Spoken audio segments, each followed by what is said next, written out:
There's a boxing term, glass jaw or porcelain chin, not just in terms of roles, but also escalating drone production astronomically. 30 kilometers from the combat line is a killing zone. Thousands of attack drones will strike Ukrainian cities around the clock as soon as next year. British advisors sacrificed Ukrainian Marine units for their new doctrine. Lithium slipped from their grasp, after which Trump. And this won't be just a military defeat, but a political humiliation comparable to Germany's 1918 surrender, France's defeat in Algeria, and the collapse of the U.S. in Vietnam and Afghanistan. Only now all at once in a single package. In the West, they seriously hope for some magical intervention to prevent catastrophe after their military defeat in Ukraine.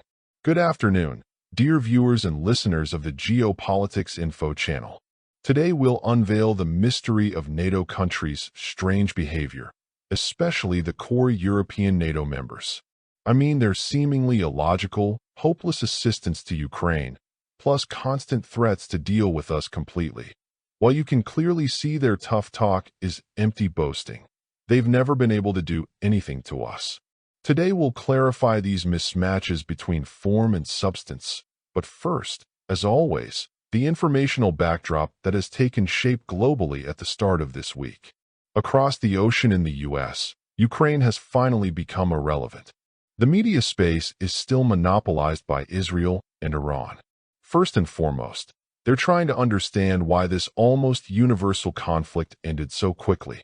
New York financiers on naked capitalism, the main resource of the global economic deep state, are discussing it. Here's what they say. In boxing, there's the phrase glass jaw or porcelain chin. It refers to a boxer who can't afford to take any punch in the jaw. If he does, it's over for him. There are such boxers. So, American global speculators, or homegrown financial analysts call them investors, consider Israel precisely such a boxer.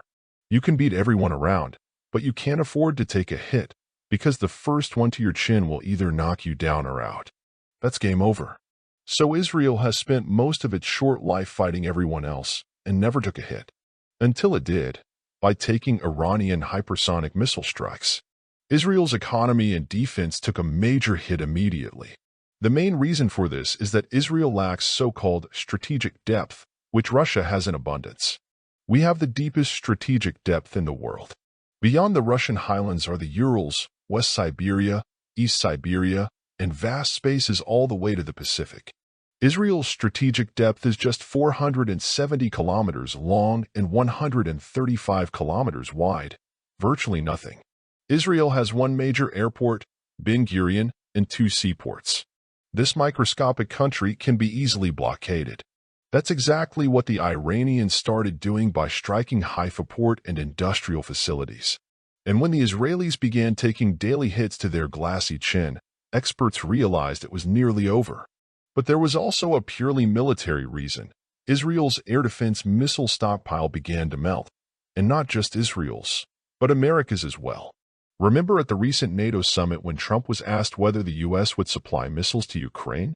He said quite humorously that the U.S. has wonderful Patriot missiles, the most effective, but we need them ourselves. I wish Ukraine luck. Plainly speaking, he told Kyiv off. The U.S. can't mass-produce those missiles like sausages. As Nikita Khrushchev famously said, something our own defense industry can do excellently. Meanwhile, in the height of the Ukraine war, the U.S. defense industry got tangled up in a bad situation with China. In response to Trump's stupid provocation targeting China, they banned shipments of rare earth metals to the U.S., which American defense relies on almost entirely. For example, Boeing, leading producer of Patriot missiles, already has numerous civilian plane issues, and now Beijing's tightened the noose, banning any shipments containing even traces of these metals from China to the U.S. So, since they couldn't replenish their air defense missiles, the U.S. tried to quickly end the Iran-Israel war without even achieving their goal of destroying Iran's nuclear program, as U.S. intelligence agencies themselves reported. What's especially valuable to us in this? That no new Western air defense systems will be supplied to Ukraine. The U.S. needs to replenish its own anti-missile stockpile to prepare for the next stage of Israel's fight for survival against a growing Iran. Otherwise, Israel will be crushed. The Iranians have found a way to neutralize Israel through persistence and large numbers of long-range rockets. Incidentally, the Iranians modeled this on our experience with repeated missile and Garand drone strikes on Ukrainian military targets. And here's what matters. Understand that Russia, that is, us, has learned the lessons from the start of the Ukraine campaign and made the right decision. I'm talking about a significant breakthrough in understanding drones' role in modern warfare. Not only understanding their role, but ramping up drone production astronomically.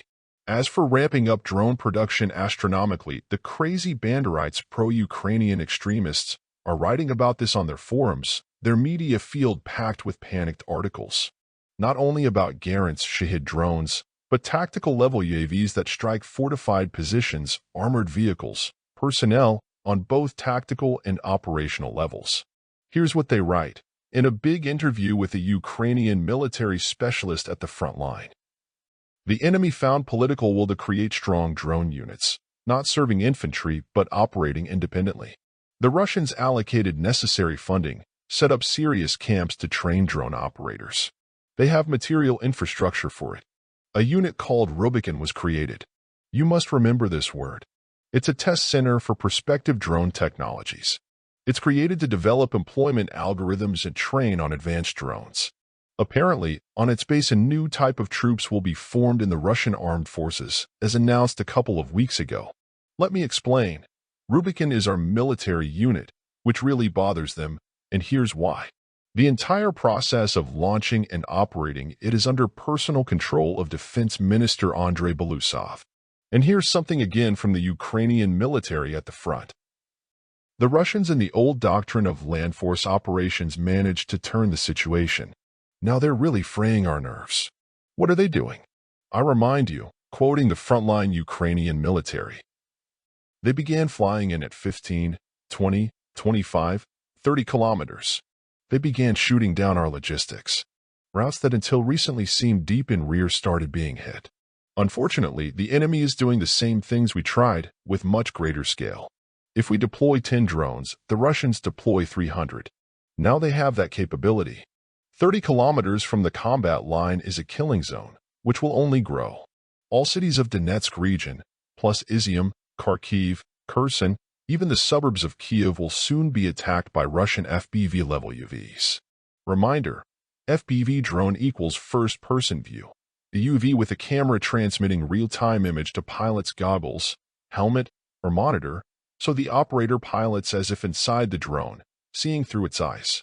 So the smarter Ukrainian military expect these drones in Kiev's suburbs, even those supposed to be protected by American Patriot systems.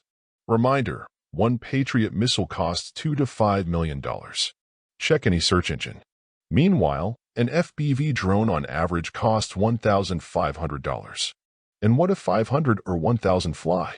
Regarding 1,000, there's a Banderite lady calling herself Volunteer Maria Berlinska. A couple years ago, Zelensky wanted to appoint her defense minister. Unfortunately, he didn't. Here's what she wrote yesterday in her blog. Thousands of attack drones will round-the-clock attack all Ukrainian cities already next year. Not just Sumy, Dnipro, or Kharkiv, but Lviv and Chernivtsi.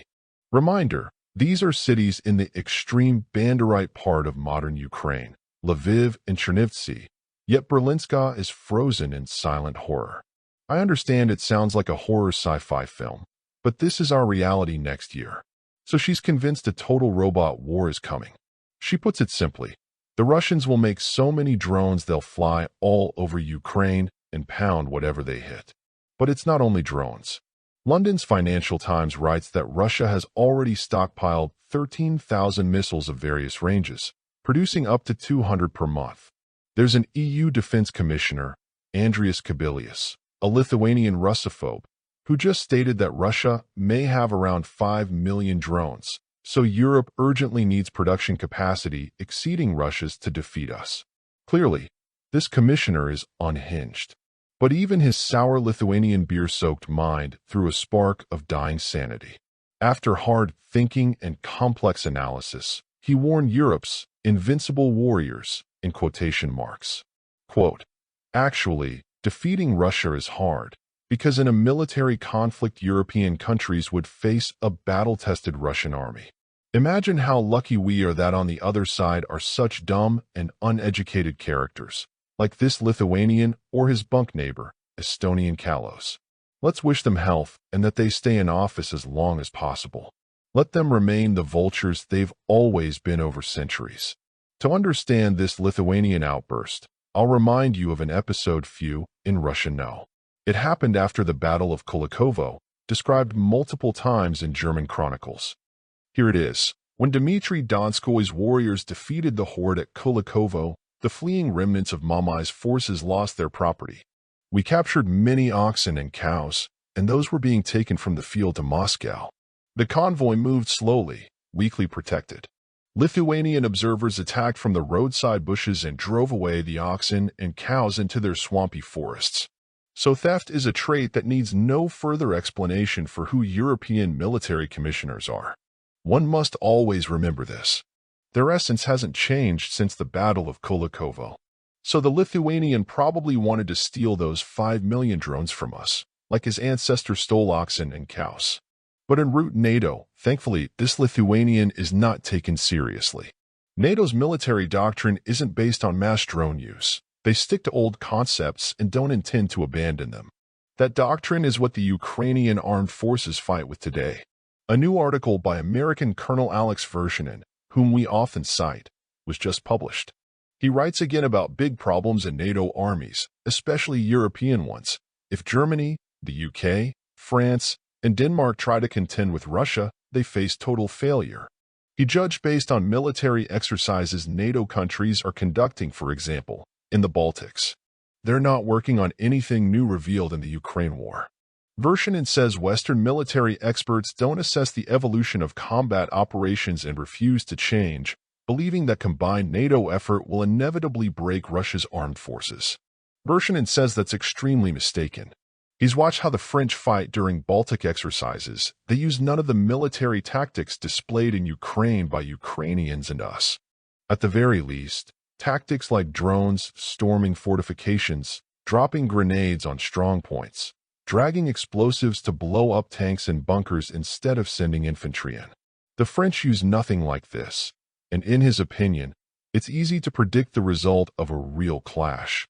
The entire French army would be quickly defeated.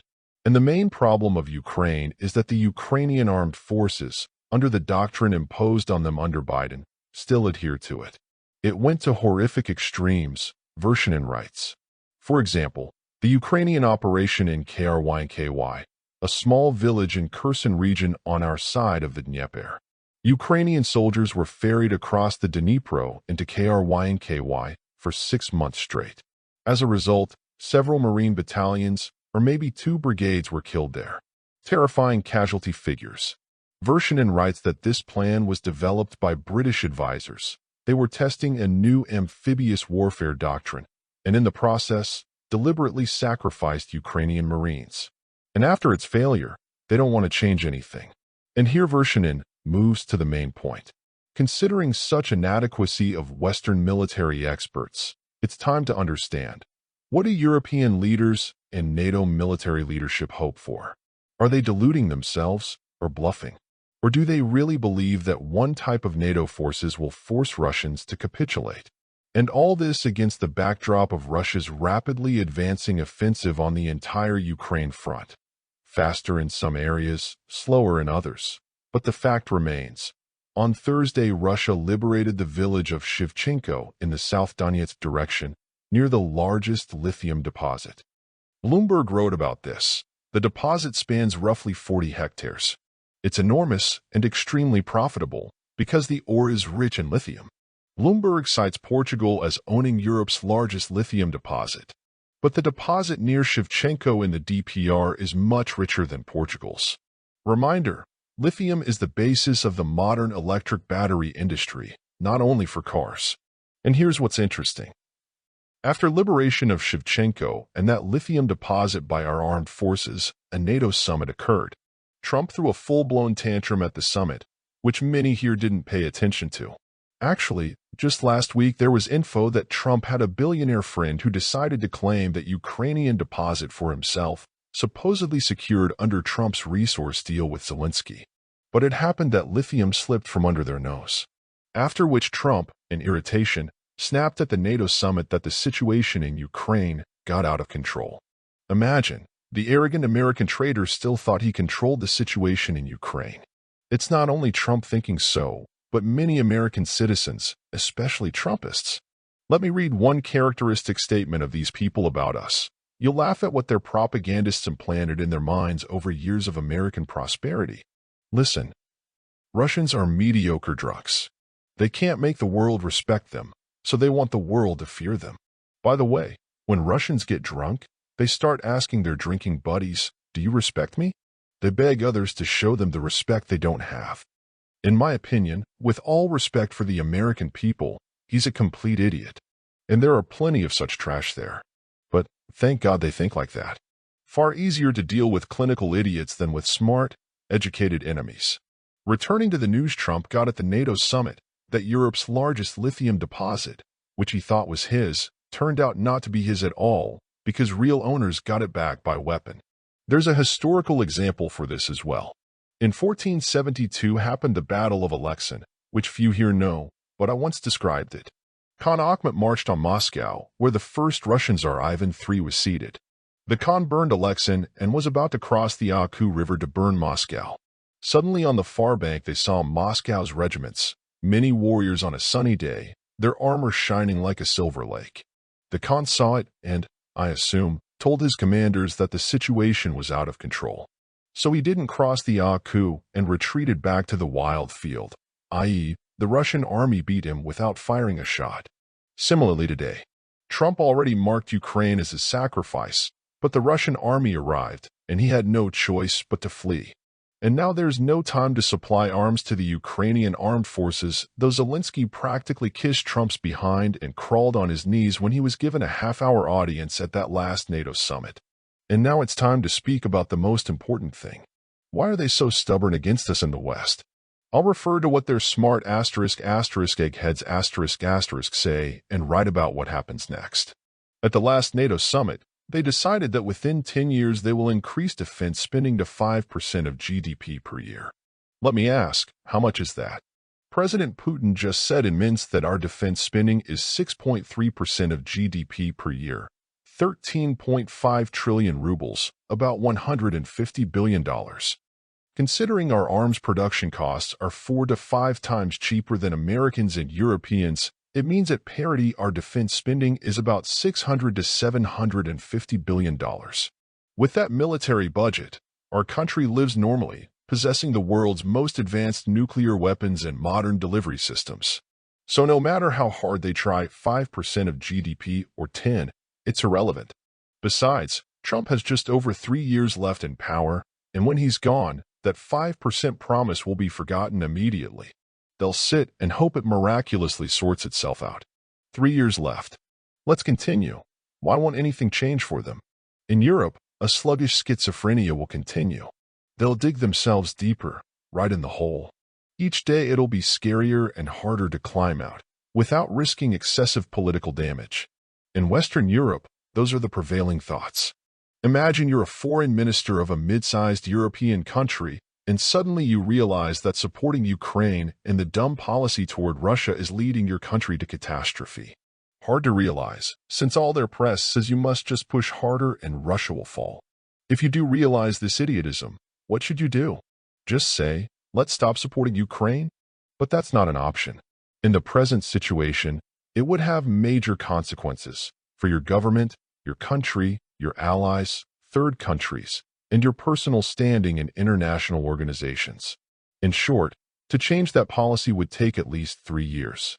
The hole that previous and current leaders dug is so deep no one sees the top, let alone knows how to climb out. They don't even remember where they are. And any hypothetical minister entertaining that would be told, "Yeah, buddy, you're right, but nothing can be done. Let's wait, maybe it'll settle down. Elections are coming, we'll kill ourselves on them. And if we lose them, let the next government deal with it. and will sit in opposition labeling that new government Russian agents. This is what those European eggheads support. They now don't rule out that Russia, that is, we, will reclaim all Ukrainian territories we historically claim: Odessa, Kharkiv, Mykolaiv, Kiev, etc., etc. After which, they assume, we'll establish a 100-kilometer security buffer west of that front line. And for some reason Europeans assume we won't annex those territories, but will instead install a new government in Kiev, sign a friendship and cooperation treaty. Ukraine's constitution will be amended: no NATO membership, eternal neutrality, demobilization of most armed forces. Russian officers will be stationed across the country to oversee neutrality and disarmament. No foreign troops except Russian ones. That scenario is viewed in the West as a mid-level military-political outcome of this conflict. I repeat, mid-level, i.e. acceptable for them. However, analysts say the scenario could evolve toward far harsher consequences for them. Even worse, and it's being discussed publicly.